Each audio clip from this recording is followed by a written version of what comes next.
Yo les mecs, j'espère que vous allez très très bien. Aujourd'hui on se retrouve pour une petite vidéo parce que il y a quelques jours j'ai vu une vidéo qui m'a pas mal inspi. Et comme je sais que je suis ton inspiration, faut toujours aller chercher les inspirations de tes inspirations. Donc je vais te donner la ref. C'est un youtubeur anglophone qui s'appelle Art Chad, donc il est canadien je crois, et qui nous parlait de la goonification de la culture. Sujet ma foi très très intéressant. Du coup, pour ceux d'entre vous qui savent pas ce que c'est le gooning, en gros, c'est le fait de rentrer en transe à force de te dégorger le poireau devant des films pour adultes. Donc c'est très très voilà, c'est très extrême. Et en fait, c'est un des mots inventés par ma génération, je pense, qui reflète le plus en quoi est en train de se transformer en fait la culture aujourd'hui. C'est-à-dire toute la culture en train de se gounifier, tu vois. C'est que la recherche de l'extrême, du plaisir rapide et de tout ça, tu vois. Donc déjà, moi le premier postulat que je vais te faire avec cette vidéo, c'est que Goon, c'est jamais justifiable. Privilégier le plaisir instantané au profit du plaisir long terme et de ton accomplissement et de ta vie et tout ça à long terme, c'est jamais justifiable. Y a rien qui le justifie. Et je vais me chercher un petit café et je reviens. Du coup, où en étions-nous? Je disais, Goon, c'est jamais justifiable. Donc, le raisonnement que j'ai derrière ça, c'est que privilégier le plaisir instantané et très court terme, sur le court terme, en vérité, ça t'amène moins de plaisir. Et sur le long terme, ça détruit ta capacité à ressentir du plaisir. Donc, c'est jamais justifiable. Goon, c'est quoi? C'est prendre des drogues dures plutôt que de profiter, je sais pas, d'une tisane en regardant le coucher de soleil, tu vois. Ouais, sur le court terme, tu vas peut-être ressentir de plus de plaisir, mais sur le moyen court terme, voilà, ça le fait déjà pas, tu vois. Donc c'est vraiment juste des décisions à la con. Et du coup, pour te justifier ce postulat, je vais te poser quelques questions, tu vois. Et du coup, par toi-même, je pense que tu vas arriver à la même conclusion que moi je suis arrivé. Déjà, je vais te demander de comparer la dernière œuvre d'art que tu as consommée, qui t'a marqué. Donc, œuvre d'art, ça peut être quoi? Ça peut être un film, un livre, etc. Et la quantité de plaisir que tu as ressenti, de satisfaction que tu as ressenti en la finissant et en ayant été transporté dans ce monde. Et de la comparer au temps égal passé à scroll du contenu short form et la satisfaction que ça t'apporte. Donc je sais pas, je te prends un exemple.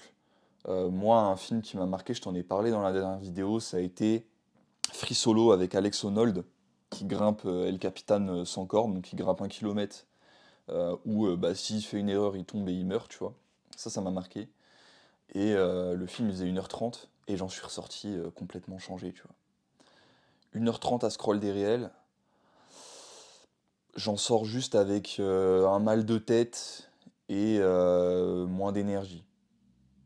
Voilà. Je sais pas pour toi, mais j'ai l'impression que là, ce que je te dis, c'est quand même assez peu controversé. Donc ouais, pose-toi la question, entre ces deux trucs-là, entre cette dernière œuvre d'art qui t'a marqué et entre passer la même quantité de temps à scroll du contenu goonifié, du contenu qui est là juste pour te faire ressentir du plaisir instantané, lequel te procure le plus de satisfaction? Compare le dernier porno que t'as maté et la dernière fois où t'as fait l'amour. Alors, peut-être que t'as jamais fait l'amour. Parce que là, compare, je sais pas, une fois où tu t'es amusé sur ton imagination et un porno, tu vois. Ah, c'est pareil en fait. C'est pareil, tu vois. C'est gaze. Compare, je sais pas, le fait de gagner tes sous, tes premiers sous en tant qu'auto-entrepreneur, et le fait de gagner tes sous sur un ticket à gratter que t'as pris au loto, tu vois. C'est lequel qui t'apporte le plus de satisfaction, c'est lequel qui te fait le sentir le plus accompli. C'est quoi qui te fait sentir le mieux en fait? La réponse est très très simple, et tu as la même conclusion que moi, je pense. Et la conclusion, c'est never good. Et c'est d'ailleurs pour cette raison, et en vrai, c'est un peu ce que je voulais t'amener avec cette vidéo, qui va être du coup assez courte, tu vois. C'est pour cette raison que j'ai complètement lâché le format court. C'est impossible de faire quelque chose de subversif et d'intéressant avec du format court, des réels, des shorts, des TikTok. J'ai supprimé mon compte TikTok, j'ai supprimé tous les shorts sur cette chaîne, et je crois pas que j'ai supprimé tous mes réels par contre. Peu importe. Pourquoi? Parce que t'auras beau passer 10 heures de ta vie à réfléchir pour faire le contenu court, le plus subversif et le plus intéressant possible, à resserrer tes connaissances en 1 minute 30 et faire en sorte que les gens puissent avoir une valeur ajoutée phénoménale, quasiment tout le monde qui aura vu ce contenu va l'oublier et ça va les garder dans cette spirale de consommation de contenu en format court où littéralement ils oublient tout, ils n'apprennent rien, ils ne retiennent rien. Et ça va même être encore pire que les mauvais contenus courts, parce que les mauvais contenus courts, tu les consommes et tu te dis ok c'est de la merde, faut que j'arrête de faire ça. Quand tu vois quelque chose d'un peu subversif sur ton euh, feed de réel, de short, je crois qu'il y a Facebook vidéo aussi aujourd'hui, etc. Bah, tu te dis ah en fait c'est un peu intéressant, en fait il y a des gens qui font du bon contenu en format court. Et c'est vrai, mais malheureusement, tu n'apprends pas de ce contenu, ou en tout cas tu apprends 10 000 fois moins que si tu consommais du format long des mêmes créateurs. Euh, Pourquoi? Parce que quand tu consommes du format court, tu ne consommes pas avec intention. Tu te fais montrer des trucs, et genre si ta dernière session de scroll, tu vois, au lieu d'avoir ton feed qui défile et de voir vidéo après vidéo qui t'est montré, t'avais je sais pas, 400 miniatures des contenus en short. T'aurais jamais décidé de cliquer sur chacune de ces 400 miniatures. C'est ça qui fait la différence aussi. Quand tu consommes quelque chose de manière active, pas active, parce que active ce serait peut-être prendre des notes, etc., alors que passive ce serait juste consommer, mais de manière intentionnelle versus non intentionnelle. Et moi ce que je veux t'inviter à y faire, c'est être plus intentionnel dans ta consommation de contenu. Et ça veut pas dire toujours aller vers de la culture plus haute et soi-disant meilleure, parce que ça c'est du bullshit aussi, tu vois. Je suis le premier à te faire la promotion de lire et de tous les bénéfices de la lecture et du fait que c'est une pratique qui a changé ma vie. Mais si je te compare à un de mes livres préférés qui est Crime et Châtiment de Dostoïevski, qui est un des livres qui m'a le plus marqué, à un de mes films préférés comme Fight Club par exemple, je sais c'est banal, c'est le cas de par des gars de ma génération d'avoir ça dans leur top de films, mais pour autant moi c'est vraiment un film qui a changé ma vie. Bah, Fight Club il a eu un beaucoup plus gros impact sur moi que Crime et Châtiment. Et voilà. Et c'est pas grave, tu vois. Il n'y a pas forcément des formes de culture qui sont inférieures à d'autres à partir du moment où c'est du contenu qui demande un minimum de concentration et qui te fait pas switch d'une idée à une autre toutes les 30 secondes. Donc le contenu format court, c'est vraiment un poison. Et c'est vraiment ça que j'ai envie que tu comprennes. Donc la solution est simple. Solution est simple. Il n'y a pas à ouais, faire du meilleur contenu en format court, mieux consommer le format court. Faut éliminer le format court. C'est un poison, quelque chose qui gangrène notre société, littéralement, je le pense. Et c'est pas justifiable en fait d'en consommer ou d'en créer, même si c'est entre guillemets dans le but d'élever les gens. Moi, la seule exception que tu me verras faire à ça, c'est que je continuerai à poster mes perfs et les perfs de mes élèves s'ils ont envie sur mon Instagram. Parce que justement, je vais check Instagram, je sais pas, une fois par semaine pour voir comment évolue un peu le sport dans lequel je suis. Et du coup, c'est la seule, disons, consommation de format court qui est intentionnelle et que je trouve pas forcément problématique. Parce que t'as pas besoin d'une vidéo de 10 minutes pour voir le nouveau record de Mathieu Zlat, tu vois, qui a fait un nouveau record au dips lesté. Tu peux le voir en 30 secondes, ça revient au même et t'es tout aussi impressionné. Et tu quittes l'application tout aussi vite, si ce n'est plus vite que si tu l'avais consommé sur YouTube. Donc ça, moi, c'est la seule exception que je vais faire. Mais ce sera que sur Instagram, vous n'aurez pas de short sur YouTube, il n'y aura pas de TikTok. Donc ouais, pour en revenir à ce que je disais sur, disons, l'élévation du contenu, le niveau du contenu, je m'en fous de ce que tu consommes, tant que tu le consommes avec intention et que c'est quelque chose qui te demande de la concentration. Jouer à Minecraft, c'est plus productif que de scroller des réelles productivités. Si t'as envie de jouer à Minecraft, joue à Minecraft, mec.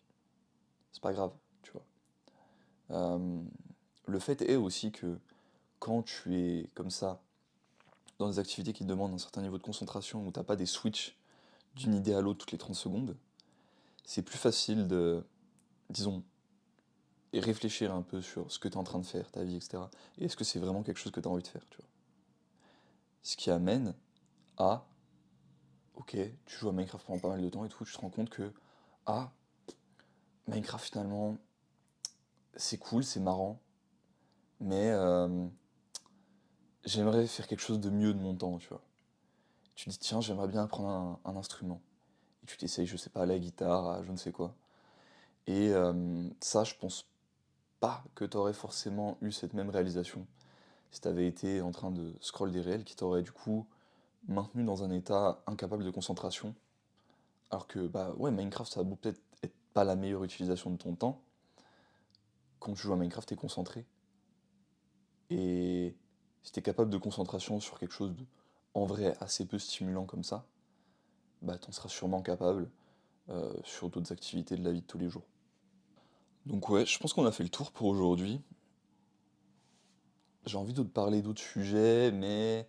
Vas-y, tu sais quoi, je vais faire une petite tangente sur Eric Bugenhagen, parce que là, j'ai très très envie.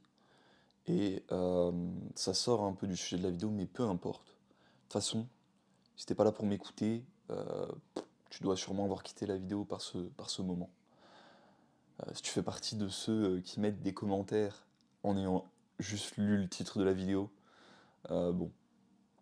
Typiquement, il y a une vidéo, je pense que certains d'entre vous l'ont vu, où je me suis tapé pas mal de retours négatifs. C'était celle où je disais l'addiction, qui s'appelait, le titre c'était L'addiction est une solution, pas un problème.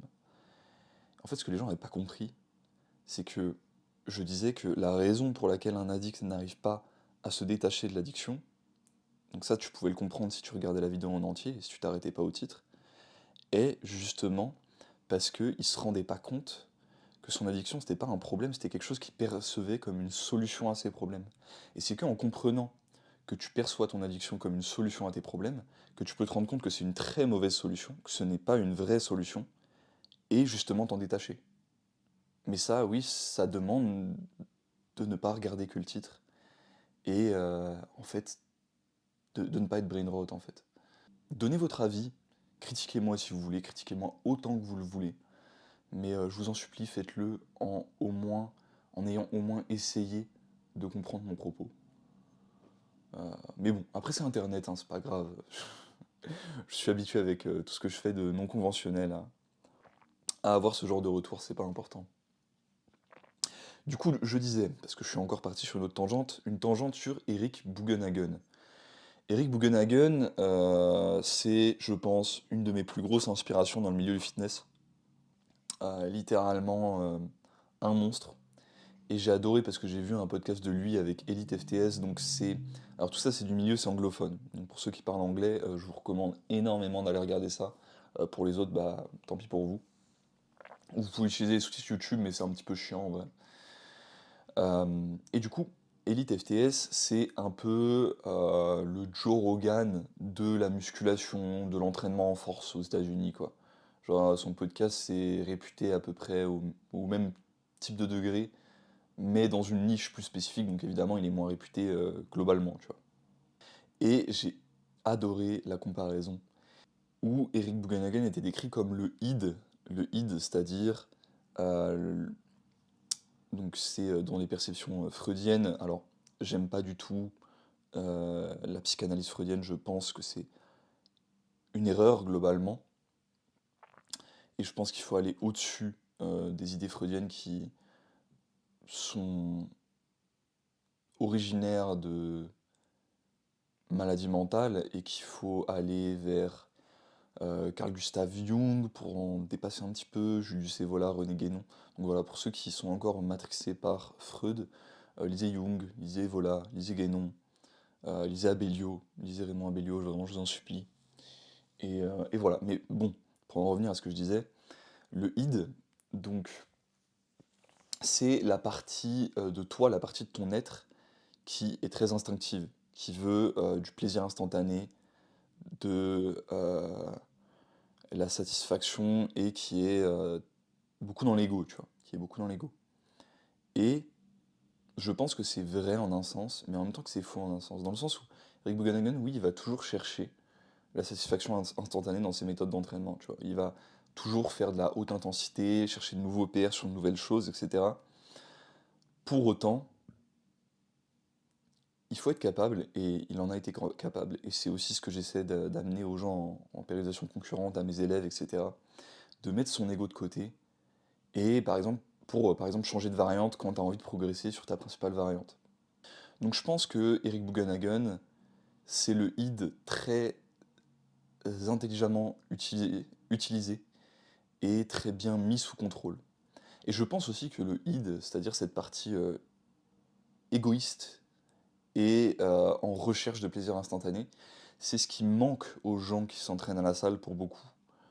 Pourquoi c'est ce qui manque aux gens? Alors, là vous allez me dire, ouais, mais le id du coup c'est en gros l'ego lifter que je vois qui s'entraîne n'importe comment et tout. Oui, mais ces ego lifters, la plupart du temps, ils progressent plus vite que toi. Pourquoi ils progressent plus vite que toi? Pourquoi ils prennent plus de muscles et tout? Même si des fois il va se blesser, il va faire des bêtises. Mais parce qu'il veut. Il veut, et les gens ne veulent pas quand je suis à la salle. Les gens s'entraînent avec un niveau d'intensité, bordel de merde, qu'est-ce que c'est que ça? J'ai vraiment l'impression de les voir en train de marcher. C'est-à-dire que tu as trois types de personnes à la salle, à peu près dans les salles commerciales.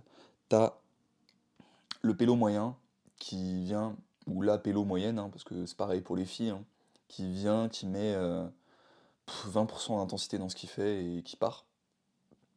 Ou le mec qui s'entraîne en périodisation par bloc et qui met de l'énergie une semaine sur quatre et encore qui n'arrive pas à la mettre cette énergie parce que bah, il l'a pas cultivée en fait dans les semaines précédentes.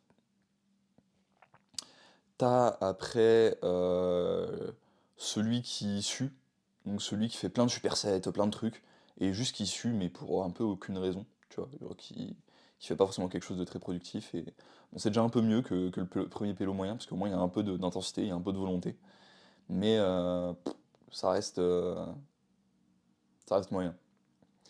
Et puis t'as les tarés, tu vois, t'as les Bugenhagen, t'as les moi, les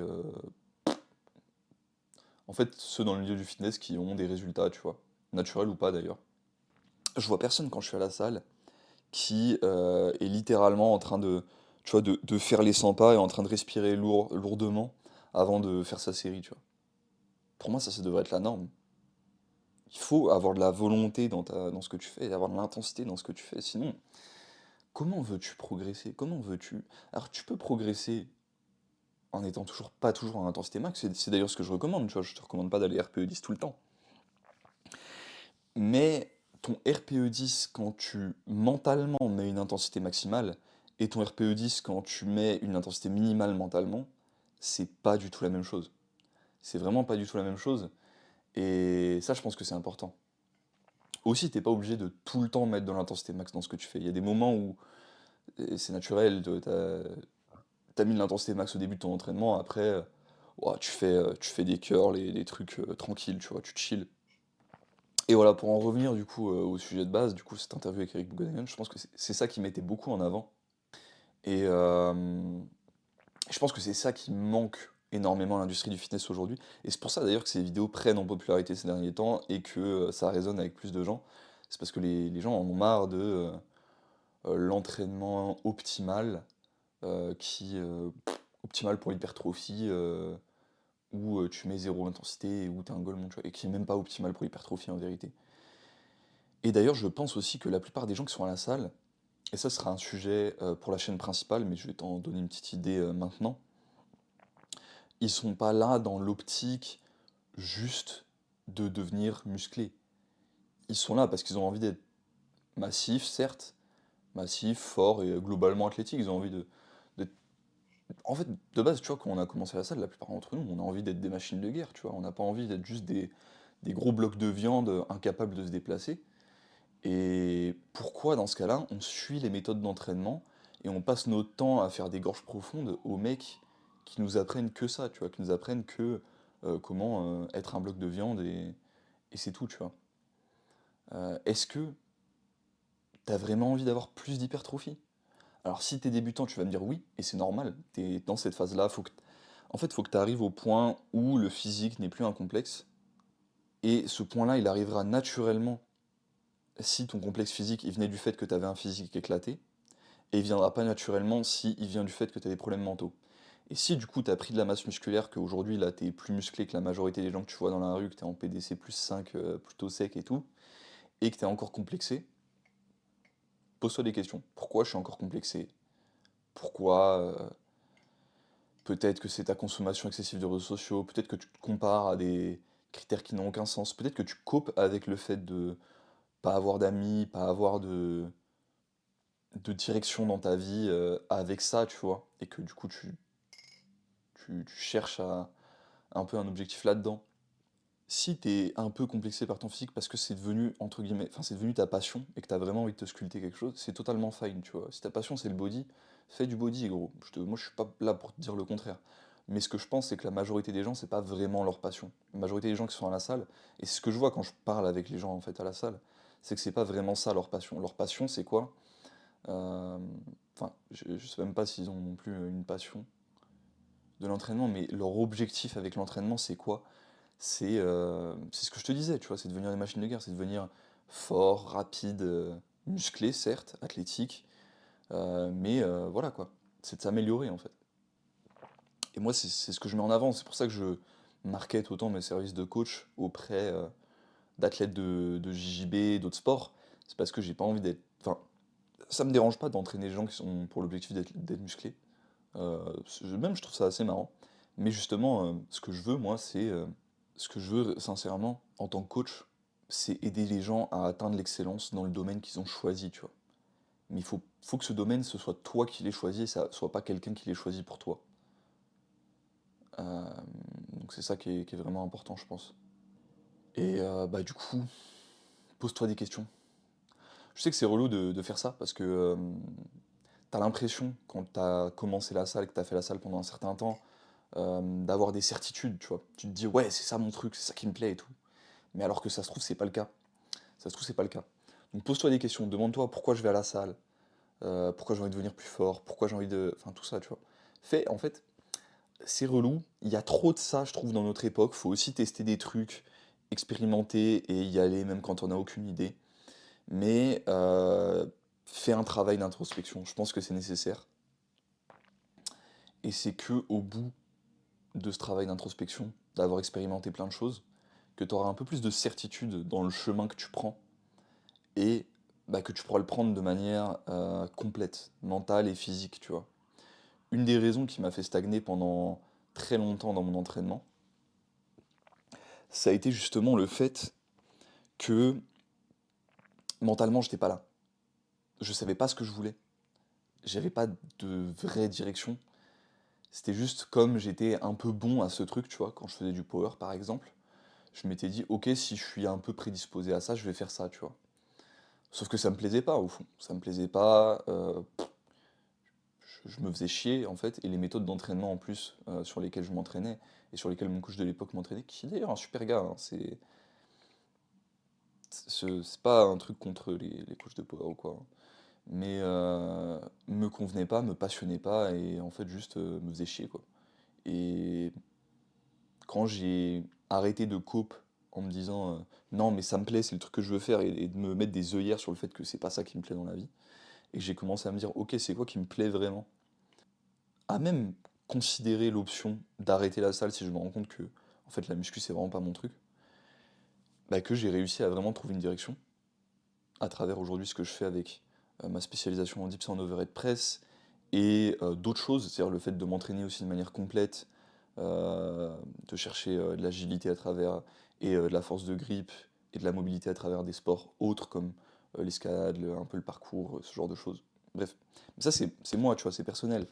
Et bah, j'ai pu trouver ça, et je peux aujourd'hui prendre cette direction en sachant que c'est exactement la direction que je veux prendre, parce que je me suis posé les questions inconfortables. Et ce que je veux, c'est que tu te poses ces questions inconfortables pour que tu puisses vivre ta vie en fait de manière, et que tu vives tes objectifs et ton chemin vers ces objectifs de manière pleine, de manière, tu vois, que t'aies envie en fait. J'ai même pas les mots tellement c'est quelque chose de, c'est animal, tu vois. Quand t'as plus aucun doute, t'en reviens à quelque chose de plus primaire. Et en fait, c'est ça que tu veux. Ouais, bon, je suis parti sur plein de tangentes. La vidéo, elle est un peu partie en yuck. Là, ça fait 29 minutes 30 qu'on filme. Écoute, gros, j'espère que t'as profité de cette petite demi-heure avec moi. Bon, que ce sera sûrement moins qu'une demi-heure, parce que j'ai quand même cut les moments où je dis rien. Si tu veux continuer à avoir des vidéos uncut comme ça, où juste je te parle sur des sujets, bah abonne-toi à cette chaîne-là. Si t'as envie d'avoir du contenu muscu, plus vraiment genre détaillé, tu vois, genre des trucs que tu verras pas aussi dans le reste du milieu du fitness, parce que le fitness est stagnant depuis des années. Du coup, je disais, ouais, parce que ça arrivait de filmer, excuse. Parce que le milieu du fitness est stagnant depuis des années et que moi je suis là pour casser la stagnation. Même s'il y en a quelques-uns aussi qui l'ont fait, tu vois, je dis pas, hein. Le milieu du fitness c'est faire. Donc, ouais, si tu veux me parler, envoie-moi un mail par ma newsletter, t'as ma newsletter dans la description. Genre, je t'envoie une petite lettre tous les matins, je discute un peu des sujets que je veux, tu vois. Donc c'est complètement gratuit pour l'instant. Et bah écoute, si tu cherches un coach, gros, je pense que tu l'auras compris, c'est mon taf, c'est ma passion, c'est ce qui m'anime. Donc n'hésite pas à me réserver un appel pour qu'on discute de tout ça et qu'on mette ton coaching en place. Allez, je vous dis à tous des gros bisous. Je vous fais un gros bisou mouillé sur la joue et je vous dis à la prochaine.